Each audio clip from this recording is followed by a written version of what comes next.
الحمد لله الذي جعلنا من أمة محمد صلى الله عليه وسلم وصلى الله وسلم على أبي القاسم محمد وعلى آله وصحبه أجمعين. أما بعد، يا عباد الله، يا أمة محمد صلى الله عليه وسلم، يا أحرار العالم، هي جميعكم في موضوع محترم ومهم، وأنا في مجمع وضخم أتحدث إليكم بهذا الموضوع الذي يؤلم قلوبنا ويؤلم ضمائرنا جميعا.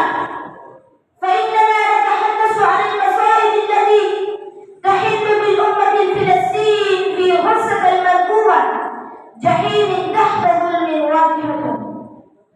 غزة المنكوبة، إن هذه المدة التي تعذب وتحتاج إلى صوت عال ومستمر لتحقيق حريتها، فإننا نرى كيف تكون هذه المدة عروة عظيمة للنضال وقيام للحقوق في وجه الظلم الذي لا يحتمل في غزة التي يعيش أهلها تحت قيود الحصار والحرب التي لا تتوقف.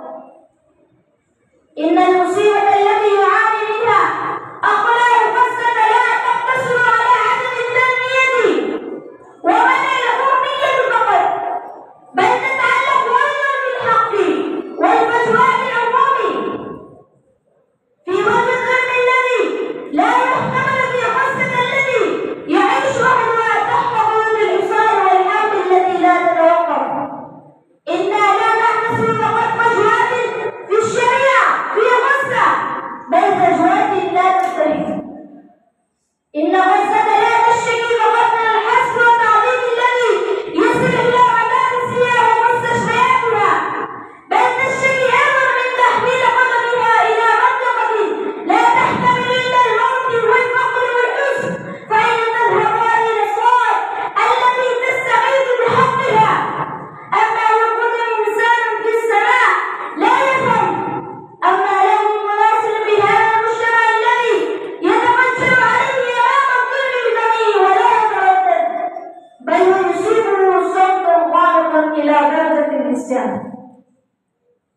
إن قضية غزة لا تحتاج إلى شريعة تفصيلية في دين ومدارس، بل تحتاج مجهودات للعمل في عديد المجاهدين.